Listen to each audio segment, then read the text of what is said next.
Competition academy के YouTube portal पे आपका स्वागत है। आशा करते हैं कि आप सभी लोग अच्छे होंगे। और इस समय कहानी विधा चल रही है। आज कहानी विधा समाप्त होगी और कल से नाटक विधा प्रारंभ होगा। जैसा कि आप स्क्रीन पर देख पा रहे हैं कि लिखा है संपूर्ण कहानियों से प्रश्न। यूजीसी नेट के पाठ्यक्रम में जो कहानियाँ आपके लगी हुई हैं उन सभी कहानियों पर आधारित प्रश्न इसमें हैं। और जैसा कि ये देख पा रहे होंगे कि आपके अंतर्मन को झकझोरने वाला प्रश्न बिल्कुल वैसा ही है। पूरे प्रश्न को आप देखिए। अगर आपने कहानियाँ पढ़ रखी हैं तो अपना मूल्यांकन जरूर करें कि क्या इस तरीके से आपने पढ़ा है।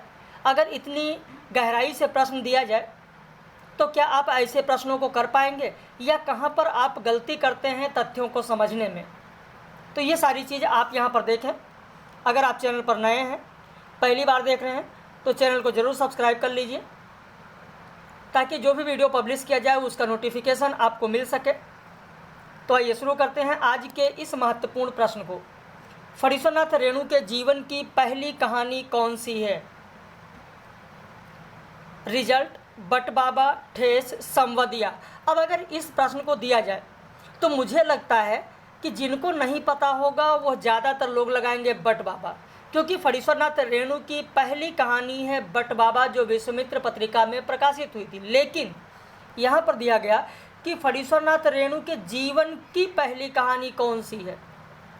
भले ही वो प्रकाशित हुई हो ना हुई हो, लेकिन उनके जीवन की पहली कहानी कौन सी है तो वह होगी आपके रिजल्ट, उनके जीवन की पहली कहानी। जबकि फणीश्वरनाथ रेणु की पहली कहानी अगर देखा जाए जो प्रकाशित हुई है वह है बट बाबा। भारत यायावर ने इसी बट बाबा कहानी को फणीश्वरनाथ रेणु की पहली प्रौढ़ कहानी भी कहा है। जबकि फणीश्वरनाथ रेणु के जीवन की पहली कहानी होगी रिजल्ट। दूसरा प्रश्न देखें, फणीश्वरनाथ रेणु के बारे में भारत यायावर का कथन कौन सा है? रेणु प्रेमचंद के संपूरक कथाकार हैं। प्रेमचंद रूसी कथाकार गोरकी के करीब पड़ते हैं, जबकि रेणु मिखाइल सोलोसोव के। रेणु आत्मा के सजग और मर्मी शिल्पी हैं। विकल्प 1 2 2 3 1 3 1 2 3। तो यहाँ पर आपका उत्तर होगा डी 1 2 3। ये तीनों कथन भारत यायावर द्वारा कहा गया है। किसके लिए? तो फणीश्वरनाथ रेणु के लिए। दुनिया का सबसे अनमोल रत्न कहानी में किन 3 रत्नों की बात है? खुशी के आंसू, प्रायश्चित के आंसू, चिता की राख, खून का कतरा। विकल्प 1 2 3 1 3 4 2 3 4 1 2 4। मुझे लगता है कि जितने भी लोग देख रहे होंगे लगभग सभी लोगों ने दुनिया का अनमोल रत्न कहानी जरूर पढ़ा होगा। यहाँ पर आपका उत्तर हो जाएगा सी 2 3 4। प्रायश्चित के आंसू, चिता की राख, खून का कतरा, ये 3 है। खुशी के आंसू नहीं है। अगला प्रश्न देखें, वास्तव में सच्ची देशभक्ति तो इन गरीबों के कष्ट निवारण में है, ये कोई दूसरा नहीं, हमारी ही भारत माता की संतानें हैं। यह कथन किस कहानी का है? दुनिया का अनमोल रतन, ईदगाह, कफन, राही। आपका उत्तर हो जाएगा यहाँ पर डी राही। अनीता कहती हैं। राही कहानी में अनीता का एक कथन है। 4 का उत्तर आपका डी होगा। प्रश्न संख्या 5 देखें, दुनिया की बेहयाई ढकने के लिए प्रकृति ने 100 के लिए सफ़ेद और ठंडे कफन का प्रबंध कर दिया। यह कथन किस कहानी का है? कफन, राही, अपना अपना भाग्य, रसप्रिया। आपका उत्तर हो जाएगा सी अपना अपना भाग्य। अपना अपना भाग्य में 10 वर्षीय जो बालक है जब ठंड से उसकी मृत्यु हो जाती है तब उसी के 100 के बारे में कहा गया है कि इस तरीके से ठंडक पड़ रही है, बर्फबारी हो रही है कि बर्फ की पूरी परत उसके ऊपर जम गई है। तभी कहा गया कि दुनिया की बेहयाई ढकने के लिए प्रकृति ने 100 के लिए सफ़ेद और ठंडे कफन का प्रबंध कर दिया। निम्न में से किस कहानी में हवा को बाणभट्ट की भाषा में दंत वीणोपदेशाचार्य कहा गया है? लालपान की बेगम, इंस्पेक्टर माता दीन चांद पर सिक्का बदल गया, उसने कहा था। आपका उत्तर हो जाएगा डी, उसने कहा था। पूरा वीडियो अंत तक देखें, एक एक प्रश्नों पर आप विचार कीजिए और फिर अंत में अपना कमेंट जरूर करें कि आज के इस प्रश्न में आपके कितने सही हुए। जो प्रश्न आपको दिए जा रहे हैं, क्या कहानी को आपने इतने बेहतर तरीके से पढ़ा है कि अगर ऐसे प्रश्न परीक्षा में आते हैं तो आप कर लेंगे? कितने प्रश्न सही हुए जरूर कमेंट करके बताइएगा। अगला प्रश्न देखें, ग्रेगिन या रोज कहानी में किस पहाड़ी देशकाल का वातावरण का जिक्र है? कांगड़ा, शिमला, धर्मशाला, डलहौजी। उत्तर हो जाएगा डी, डलहौजी। आकाशदीप कहानी में निम्न कथन किस खंड का है? जल में बंदी होना कठोर प्राचीरों से तो अच्छा है। कुल खंडों की संख्या ध्यान रखिएगा कि कुल खंडों की संख्या 7 है। 7 खंड के बारे में मैंने आप लोगों को पूरा पढ़ाया है, एक एक तथ्य उसमें क्लियर कराए गए हैं। आपका उत्तर हो जाएगा सी, 5वें खंड में है। 8 का उत्तर हो जाएगा सी, 5वें खंड में है कि जल में बंदी होना कठोर प्राचीरों से तो अच्छा है। ये चंपा का कथन है। 5वें खंड में जब आप पढ़ेंगे, पूरी कहानी जो मैंने पढ़ाया है वहाँ पर आप ध्यान दीजिए। 5वां खंड जो आपको दिया गया, उस 5वें खंड में मैंने बताया है कि जब चंपा जया के साथ सागर में घूमने जाती है, तब तक वहीं पर बुधगुप्त की नाव भी पहुंच जाती है। बुधगुप्त पहुंच जाता है और कहता है कि चंपा ऐसे घूमना ठीक नहीं है, यहाँ पर शिलाखंड है, अगर बाई द वे कभी टकरा जाए तो उसको उससे टकरा जाने से क्षतिग्रस्त हो सकती है नाव। कहता है इतनी छोटी नाव पर इधर घूमना ठीक नहीं है, वहीं पास ही जलमग्न शैलखंड है, कहीं नाव टकरा जाए या ऊपर चढ़ जाए तो चंपा कहती अच्छा होता बुधगुप्त, जल में बंदी होना कठोर प्राचीरों से तो अच्छा है। तो इस तरीके से यह कथन कहा गया है, जो कि खंड 5 में है। यदि 2 अंगुल जमीन है, यही 2 अंगुल जमीन है मेरे पास, जिसे मौत के सिवाय कोई छीन नहीं सकता, कथन किस कहानी का है? दुनिया का सबसे अनमोल रतन, सिक्का बदल गया, उसने कहा था, अमृतसर आ गया। मुझे लगता है कि ये जो 4 कहानियां दी गई हैं, इसे आप सभी लोगों ने पढ़ा होगा। जो विकल्प में 4 कहानियां हैं, अमृतसर आ गया लगभग सभी लोगों ने पढ़ा ही होगा। पूरा लेक्चर भी आप लोगों को दिया गया। आज जो सिक्का बदल गया आज आपको मिलेगा, अमृतसर आ गया ये आज आपको मिलेगा। बाकी दुनिया का अनमोल रतन आपको पढ़ाया ही जा चुका, उसने कहा था पढ़ाया ही जा चुका। उत्तर होगा 9 का ए, दुनिया का सबसे अनमोल रतन। प्रश्न संख्या 10 देखें, लाल पान की बेगम कहानी में किन मेलों का नाम आया है? परसपुर मेला, गुलाब बाग मेला, बलरामपुर मेला। विकल्प है 1 2 2 3 1 3 1 2 3। आपका उत्तर हो जाएगा यहाँ पर बी, 2 और 3। गुलाब बाग मेला का नाम आया है और बलरामपुर मेला का नाम आया है, परसपुर मेला इसमें नहीं है। 10 का बी हो जाएगा 2 और 3। लाल पान की बेगम कहानी में बिरजू के परिवार के अलावा और कौन कौन गाड़ी में था? रंगी की बीबी, लरेना की बीबी, राधे की बीबी। 1 2 2 3 1 3 1 2 3। अब जो लोग नहीं जानते होंगे वो जल्दबाजी में लगा देंगे डी 1 2 3, जो कि गलत होगा। 11 का ए होगा 1 और 2। रंगी की बीबी थी, यानी जंगी की पतोहू, जंगी का पुत्र रंगी है, तो चाहे आप लिखें जंगी की पतोहू, चाहे आप लिखें रंगी की बीबी। लरेना की बीबी है, लेकिन राधे की बीबी नहीं है, राधे की बेटी सुनरी है।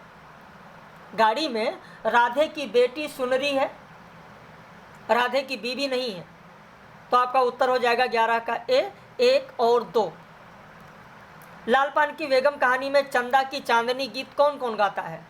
बिरजू की माँ, सुनरी, चंपिया, जंगी की पतोहू।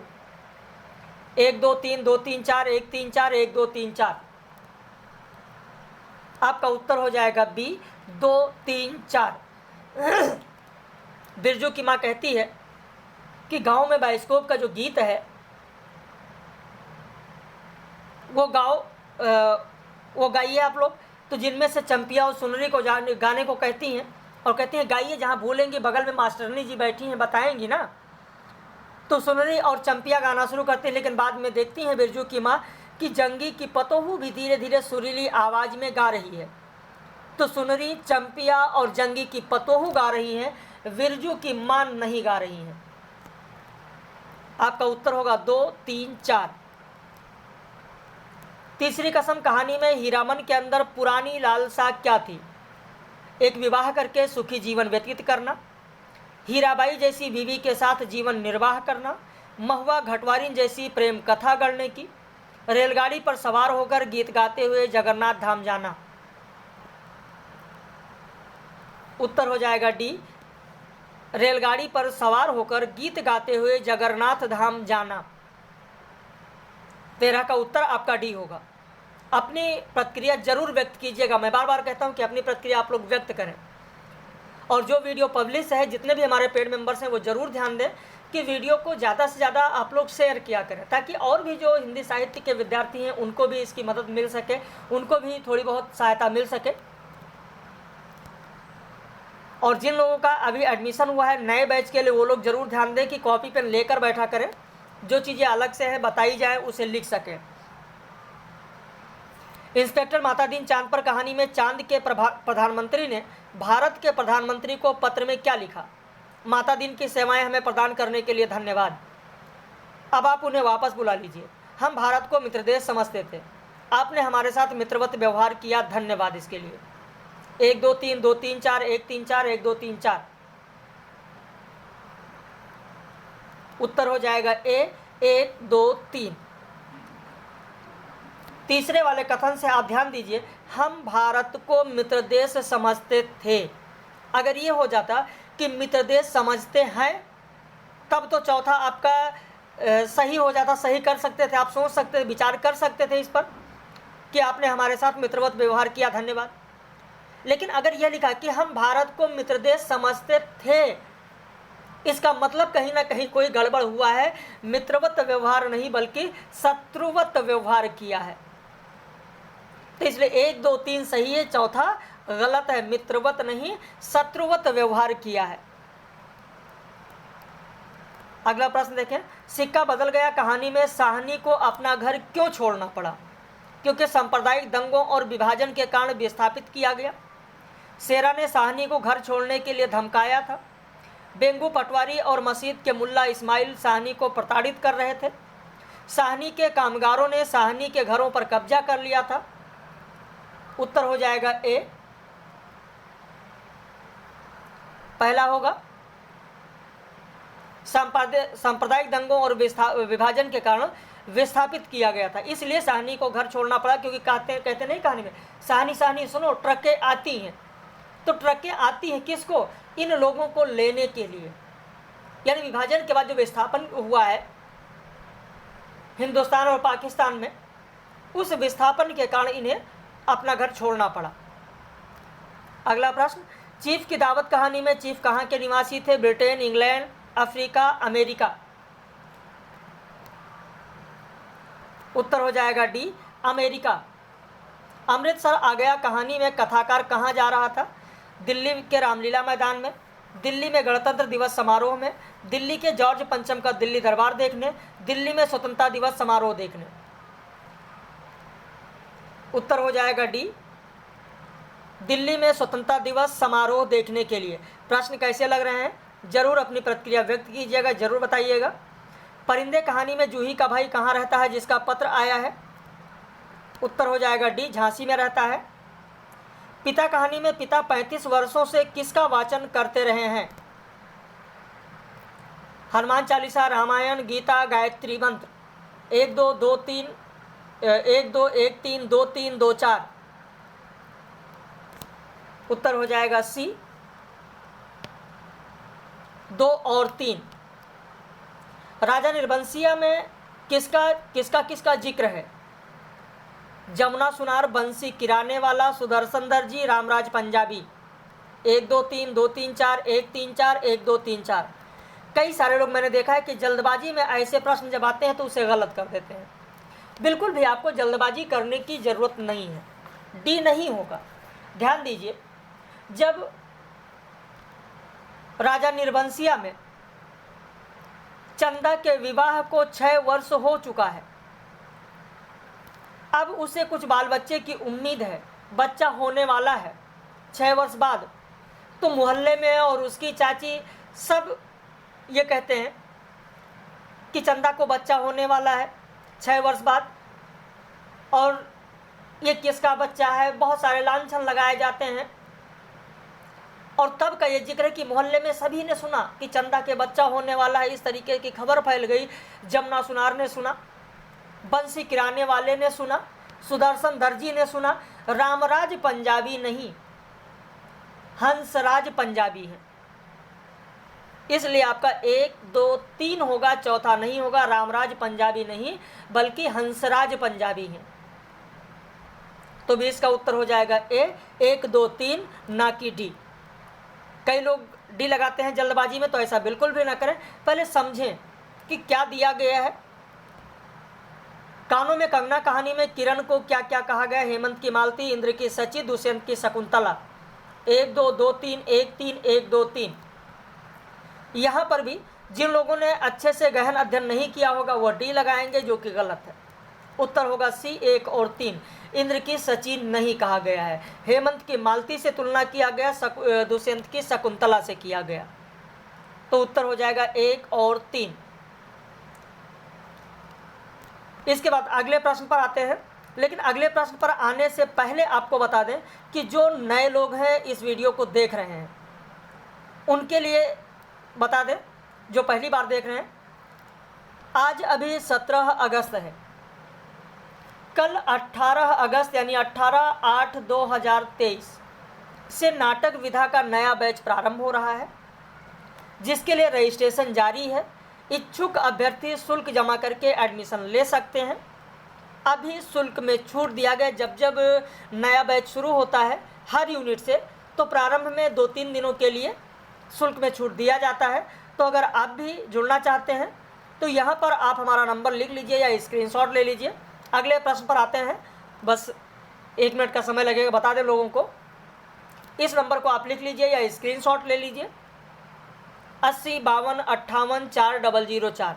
इसी पर आप हमें व्हाट्सएप कर दीजिए, सारी जानकारी आपको दे दी जाएगी।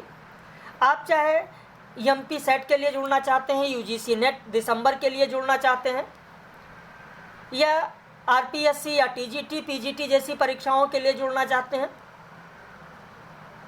अगर आरपीएससी के लिए जुड़ना चाहते हैं तो भी हमारे यहाँ चल रहा है, क्योंकि देखिए जब कहानी विधा चल रही है तो आरपीएससी में भी जो भी कहानियाँ लगी हैं वो सारी की सारी कहानियाँ कराई गई हैं लोगों को। सारी की सारी कहानियाँ लोगों को मिल रही हैं, एक एक तथ्य क्लियर कराया जा रहा है। जैसे आरपीएससी में आप देखेंगे कि आलम शाह की जो कहानी लगी है पराई प्यास का सफ़र, वो आज कराया जाएगा। विजय जान देथा की जो कहानी लगी हुई है उजाले के मुसाहिब, वो कराया जाएगा। बाकी जो कहानियाँ लगी हैं, जैसे पुरस्कार कहानी लगी है वो कराया गया, कफन कहानी कराया गया। तो इस तरीके से जो भी पाठ्यक्रम में लगा है वो सारी चीज़ें कराई जा रही हैं। ग्रेगिन कहानी कराई गई। ऐसे मध्य प्रदेश असिस्टेंट प्रोफेसर के पाठ्यक्रम में कोसी का घटवार कराया गया, नशा कहानी कराया गया, एक टोकरी भर मिट्टी कहानी कराई गई, उसने कहा था कहानी कराया गया, रांगे राघो का गदल कराया गया। यूपीएचएससी में चाहे वो मलबे का मालिक हो, जहाँ लक्ष्मी कैद है, दिल्ली में एक मौत, वापसी, ताई, जितनी भी लगी हैं कहानियाँ वो सब कराई गई। यूजीसी नेट के पाठ्यक्रम की कहानियाँ। तो इस तरीके से जो भी आप लोगों के पाठ्यक्रम में है वो सब कराया जाएगा। और जिस तरीके से यूजीसी नेट जून 2023 की परीक्षा में हमारे ये कैंडिडेट सफल हुए हैं, जेआरएफ क्वालिफाई किए हैं, आशा करते हैं कि इस बार मुझे और भी बेहतर रिजल्ट मिलेगा। जिस तरीके से ऑल इंडिया रैंक 4th तक इस बार मिला है। कोशिश ईश्वर से मेरी यही प्रार्थना है कि आप लोग अच्छा प्रयास करें, अच्छी तरीके से मेहनत करें, और अगली बार यानी यूजीसी नेट दिसंबर की परीक्षा में ऑल इंडिया रैंक फर्स्ट लेकर आएँ, यानी इंडिया में पहला स्थान पाने वाले अभ्यर्थी हमारे ही संस्थान से हों, टॉप 10 में आप लोगों का नाम हो। चलिए बाकी आगे बढ़ते हैं, अगले प्रश्न पर आते हैं।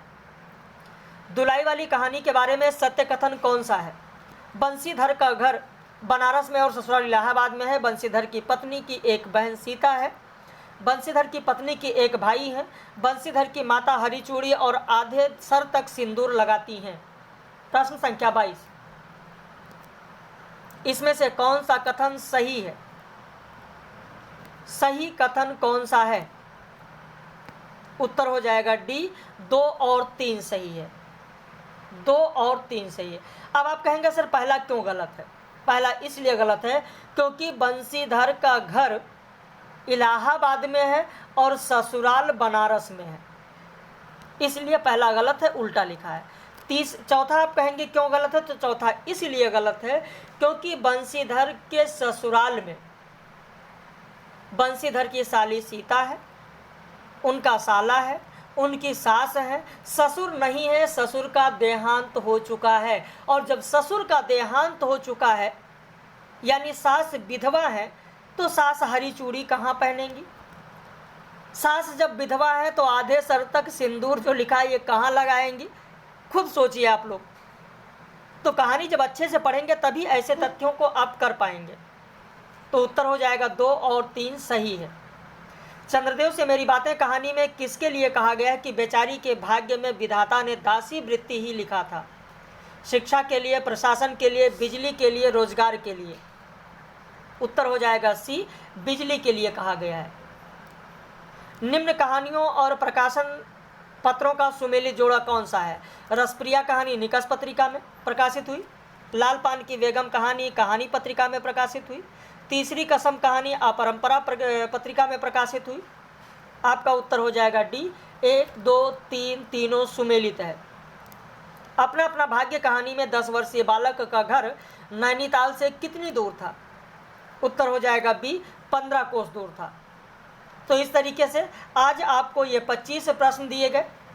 इन 25 प्रश्न में आपके कितने प्रश्न सही हैं जरूर अपनी प्रतिक्रिया व्यक्त कीजिएगा और इस वीडियो को ज़्यादा से ज़्यादा शेयर करिए, अपने व्हाट्सएप स्टेटस पर लगाइए, फेसबुक पर शेयर करिए, ताकि और भी जो साहित्य के विद्यार्थी हैं उनको भी साहित्य में थोड़ी बहुत मदद मिल सके। और जो नया बैच शुरू हो रहा है उसके लिए भी आप अपने मित्रों को सलाह दे सकते हैं, अपने मित्रों को बता सकते हैं कि कल 18 तारीख से नया बैच शुरू हो रहा है नाटक विधा से।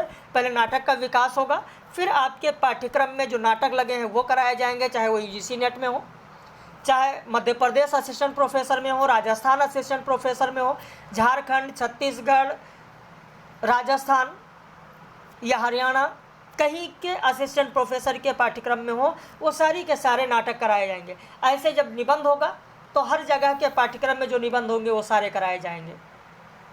तो बाकी हम लोग फिर मिलेंगे रात में 9 बजे लाइव कक्षा में महत्वपूर्ण प्रश्नों के साथ।